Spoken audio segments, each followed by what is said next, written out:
بسم اللہ الرحمن الرحیم۔ السلام علیکم ورحمۃ اللہ وبرکاتہ۔ اسلامک انسائیڈر انفو کو دیکھنے والے پیارے خیریت سے ہوں گے۔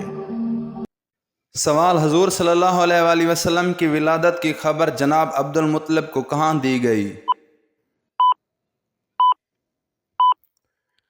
جواب: خانہ کعبہ میں، وہ وہاں عبادت میں مشغول تھے۔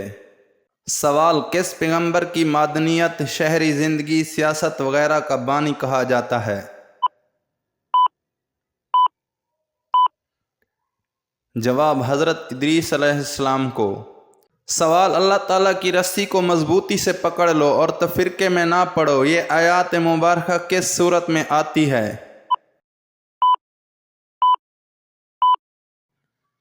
جواب: سورہ آل عمران میں۔ سوال: حضرت جرجیس علیہ السلام نے کافروں کے اصرار پر کس معجزے کا اہتمام کیا؟ جواب: مردوں کو زندہ کرنے کا۔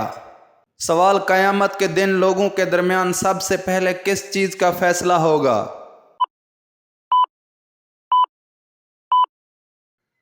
جواب: خون کا فیصلہ ہوگا۔ سوال: صلاۃ خیر من النوم، اس اضافی کلمے کا ترجمہ کیا ہے؟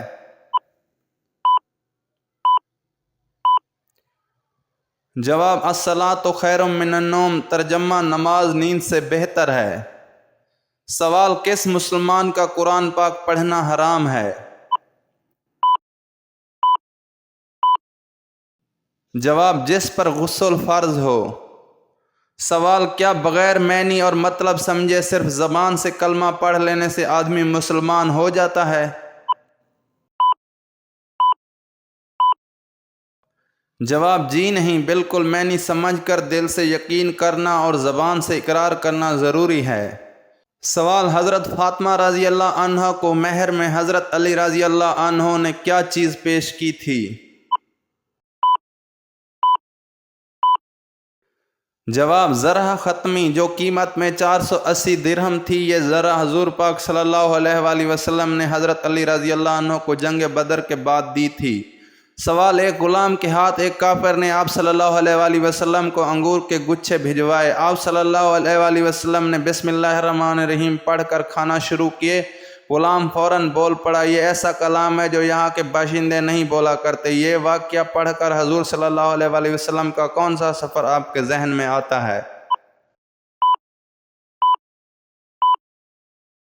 جواب: سفر طائف۔ سوال: کیا عورتیں بھی جنازے کی نماز پڑھ سکتی ہیں؟ جیسا کہ نبی کریم صلی اللہ علیہ وآلہ وسلم کے انتقال پر پہلے صحابہ کرام رضوان اللہ تعالیٰ علیہ اجمعین نے جنازے کی نماز پڑھی، پھر گھر والوں نے، پھر دوسرے لوگوں نے، تو کیا عورتیں بھی جنازے کی نماز پڑھ سکتی ہیں؟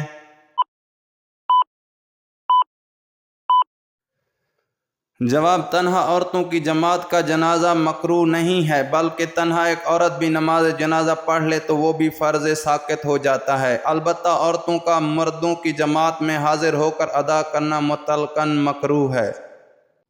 سوال: جب میں ایمان کی حالت میں اپنی جان دے رہا ہوں تو مجھے اس بات کی کوئی پرواہ نہیں کہ میں اللہ کی راہ میں زخم کھا کر گرتا ہوں تو میری دائیں کروٹ پہلے زمین پر لگتی ہے یا بائیں کروٹ؟ یہ الفاظ حضرت خبیب رضی اللہ عنہ نے کب کہے؟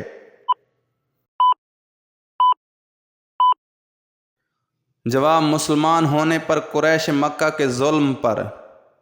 سوال: کیا عورتوں کا جنازے کے ہمراہ جانا جائز ہے؟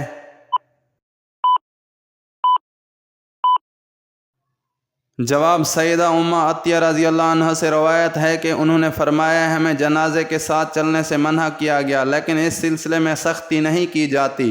حوالہ ساتھ میں درج ہے۔ فائدہ: اس سے معلوم ہوا کہ حکم امتناع کی کئی اقسام ہیں۔ کچھ تو ایسی ہیں جن کا ارتکاب حرام ہے اور کچھ ایسی بھی ہیں جن پر عمل کرنا پسندیدہ اور بہتر نہیں۔ ایسی ہی تحریم کے بجائے کراہت کی معنی میں ہوتی ہے۔ حوالہ ساتھ میں درج ہے۔ سوال: نماز میں کس وقت آنکھیں بند کرنا حرام ہے؟ جواب: دوران نماز آنکھیں بند کر لینا مکروہ تنزیہی ہے، البتہ اگر آنکھیں بند کر لینے سے خشوع و عاجزی زیادہ ہوتی ہے تو مکروہ نہیں۔ تاہم آنکھیں کھلی رکھ کر نماز پڑھنا زیادہ بہتر ہے، کیونکہ حالت قیام میں سجدے کی جگہ کو دیکھنا مسنون ہے اور آنکھیں بند کرنے سے یہ سنت ترک ہو جاتی ہے۔ سوال: مسجد حرام اور مسجد اقصیٰ کا ذکر قرآن مجید کی کس سورت میں آیا ہے؟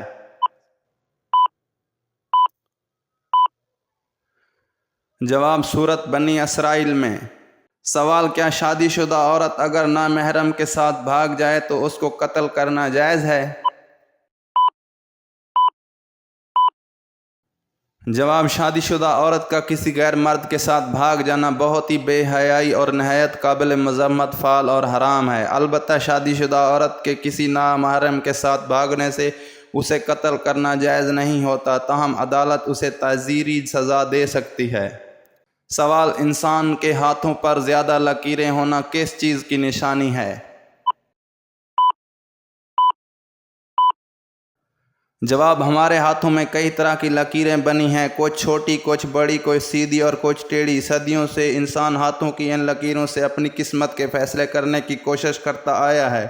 کئی لوگوں کا ماننا ہے کہ ہاتھوں میں جتنی لکیریں ہوں اتنی پریشانیاں ہوتی ہیں، کم ہوں تو کوئی پریشانی نہیں ہوتی۔ بعض لوگ لکیروں کو دیکھ کر قسمت کا حال بتاتے ہیں، تو کیا ان کا کہنا سچ ہے؟ کیا کوئی انسان صرف ہاتھ کی لکیروں کو دیکھ کر قسمت کا فیصلہ کر سکتا ہے؟ اس کے ساتھ ساتھ کیا ہوگا تو سب سے پہلے یہ جاننا ضروری ہے کہ اللہ تعالیٰ نے ہر انسان کی تقدیر لکھ دی ہے اور لکھ کر فرشتوں کے حوالے بھی کر دی ہے۔ قسمت انسان کے ہاتھ یا جسم پر نہیں لکھی جاتی، اس لیے لکیروں سے قسمت کا حال معلوم کرنا، اس پر اعتماد کرنا سخت گناہ اور ناپسندیدہ ہے، اور نہ ہی سائنسی اور طبی اعتبار سے ان لکیروں کا انسانی احوال سے کوئی تعلق ہے۔ سوال: جب حضرت عیسیٰ علیہ السلام کے حواریوں نے آسمان سے دسترخوان کی درخواست کی تو آپ علیہ السلام نے اللہ کے حضور دعا کی، تو اللہ تعالیٰ نے کون کون سے کھانے آسمان سے نازل فرمائے؟ جواب: جب اللہ تعالیٰ نے آسمان سے دسترخوان نازل فرمایا، لوگ دیکھ رہے تھے کہ وہ بادلوں کے درمیان آہستہ آہستہ نیچے آ رہا ہے۔ وہ لمحہ لمحہ قریب سے قریب تر ہوتا جا رہا تھا، اور حضرت عیسیٰ علیہ السلام دعائیں مانگ رہے تھے کہ اس کا نزول رحمت و برکت کا باعث ہو، عذاب کا باعث نہ ہو۔ قریب ہوتے ہوتے وہ حضرت عیسیٰ علیہ السلام کے سامنے آ کر رک گیا۔ وہ رومال سے ڈھانپا ہوا تھا۔ حضرت عیسیٰ علیہ السلام نے فرمایا: بسم اللہ خیر و رازقین، سب سے بہتر رزق دینے والا اللہ کے نام سے، اور رومال اٹھا دیا۔ دسترخوان پر 7 مچھلیاں اور 7 روٹیاں تھیں۔ ایک قول کے مطابق سرکہ، انار اور دوسرے پھل بھی تھے۔ اس کی بہت عمدہ خوشبو تھی۔ ان تمام اشیاء کو اللہ تعالیٰ نے کن کہہ کر پیدا فرمایا تھا۔ مزید اچھی اسلامی ویڈیوز دیکھنے کے لیے ہمارے YouTube چینل کو سبسکرائب کریں اور شیئر کریں۔ تب تک ملتے ہیں ایک نئی ویڈیو کے ساتھ، ہمیں اجازت دیجیے۔ اللہ نگہبان۔